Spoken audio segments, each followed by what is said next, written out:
My brothers and sisters, you are now watching the Gamer 2323, so just forget about the chores you're supposed to do. Put your feet up, get your Kool-Aid, fried chicken, popcorn, get whatever you may need! And I hope you enjoy the video.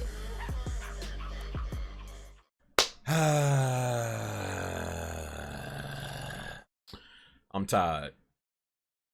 I'm tired of shopping. I'm tired of doing all this junk, bro. Ain't gonna lie to you. I'm so tired. Christmas shopping, man. Excuse the mess in the background, bro. Trying to finish up this last generation, last minute Christmas shopping. Been a little stressful over here in these next gen streets, but I hope you suckers is having a great day. First off, can y'all believe we about to be at the end of 2021? I'm telling you, bro, like the older you get, the faster these years go by. Like suckers always be saying, bro, you 30 now? Damn, you a boomer. Sucker, wait. as soon as you like get in, like as soon as high school ends, bro, them years just feel like we here, fam. We here. Can't believe we almost at the end of 2021. But yeah, man. So being so, is it that we are nearing the end of 2021, going into 2022. Hope everyone had a better year this year compared to 2020, by the way. But because of that fact, I wanted to do my top 5 games of 2022. The games that are really on my radar going into 2022. The 5 of them. You got a lot of suckers saying that 2022 is going to be a great year of gaming. I swear, I be hearing that like every single year, like, yo, next year gonna be amazing. And then the delays start coming in, and then the games drop, and then they're not as good as you thought they would be. And then it turns into, man, this year kind of mid. It happens like every year, but suckers saying next year is going to be amazing. So, yeah, my top 5 games of 2022. Let's get into it. First off, we got Dying Light 2. Now, this game right here, I must tell you, I'm not as hyped for this game as I originally was, but it's really only due to the fact how long it kind of took them to finally be like, all right, the game's done. Like, you know, it's kind of been a minute. Just the constant delays and, you know, being left in the dark. It has kind of changed my outlook on this game. I'm still excited for it, but not how I once was. But then at the same time, you have to think about, like, you know, maybe especially all of the mess that CD Projekt Red went through with Cyberpunk. Maybe Techland saw that and said, man, please delay this delay this jump right now. we are not gonna go through that. Dying Light, the first one, was not the perfect game. The story was kind of, I wouldn't say forgettable, but it wasn't like, you know, this encapsulating storyline. Where Dying Light always shined for me was the gameplay. Hopefully gameplay wise, story wise, content, whatever type of co-op they got for this game, multiplayer, stuff like that. Hopefully all that is just amped up in this one. So yeah, Dying Light 2 has been through a lot of mess, but it's definitely still on my top 5 games for next year. So Dying Light 2. Next up, Horizon Forbidden West. Come on now, bro. Horizon Forbidden West. I feel like this game is going to be one of those game of the year contenders. Let's not get it twisted, bro, because I see people say this about the first Horizon all the time, that the first Horizon was mid. First off, I literally hate like the vocabulary that gamers use today. I swear, these suckers say nothing but trash, mid, overhyped. Like, these suckers like recycle the same 4 or 5 words. It's like infuriating. Like, I'll be like, bro, shut up. Did Horizon have the best story? No. You know, it started out well, but as it kept on going on, it was just like, so did Horizon have the best story? No. Did it have the best characters? No. Really, outside of Aloy. I can't remember no one else did. Well, Roast or whatever his name was, Ross. But the way people talk about like how Horizon was just this like okay game, bro.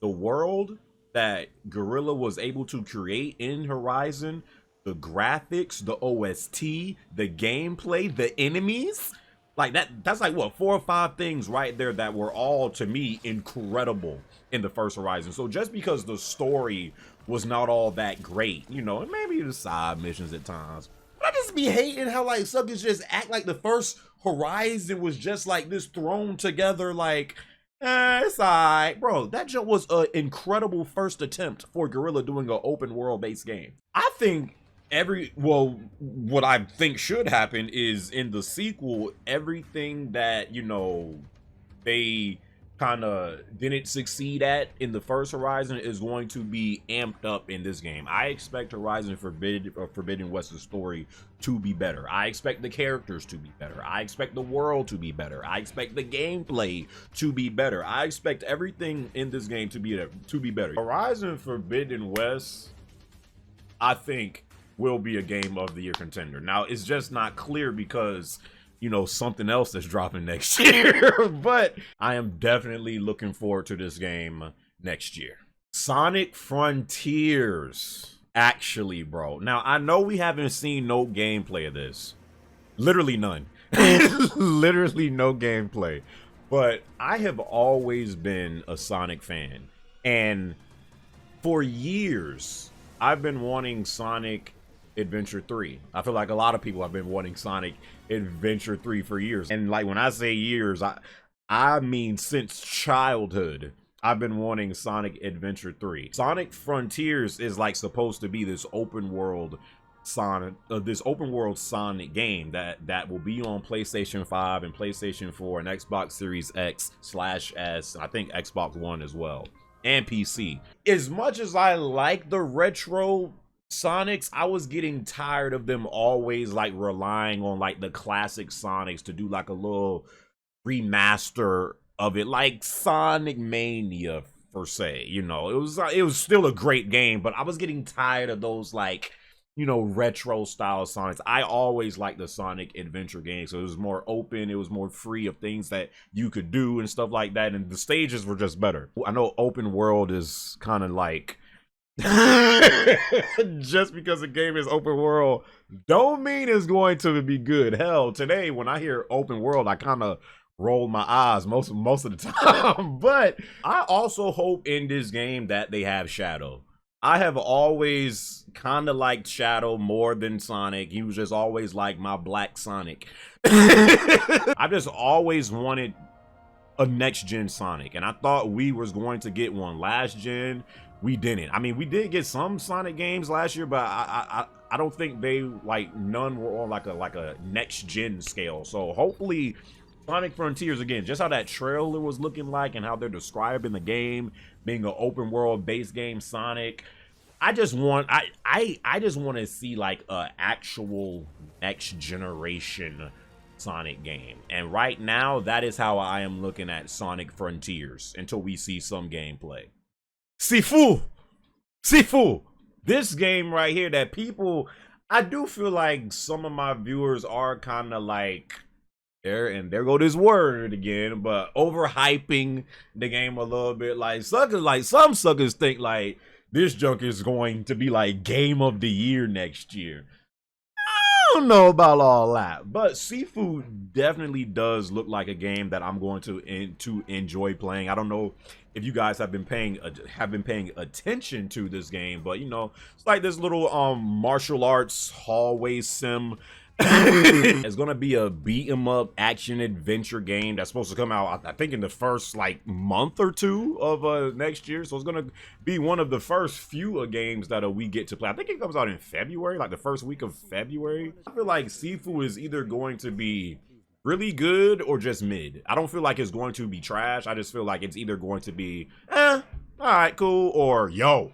Like I think it's just between those two. So yeah, but this game is definitely something that I would like to play. So yeah, Sifu, I hope it's good, man. I'm definitely gonna put this on my top 5 games for next year.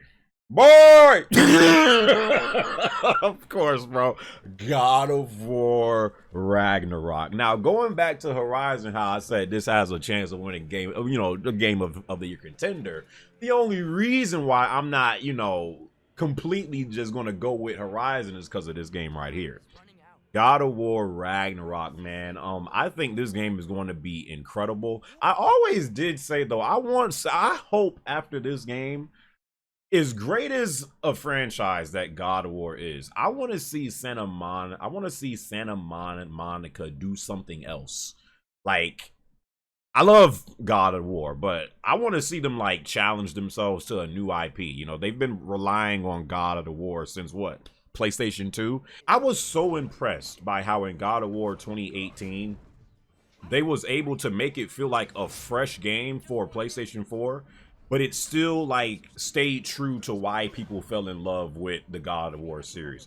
Very rarely does a game like almost completely feel new while still like it's hard to do that while like trying to almost completely remake what people loved but still kind of staying true to why people fell in love with it in the first place. I feel like that's why God of War 2018 was so great. I still remember before the game came out, suckers was complaining it ain't got no jump button in God of War, and yeah, it doesn't have a jump button, and it still won game of the year 2018. Shut up, sucker. So the only complaint that I had in God of War 2018 was the lack of great boss fights.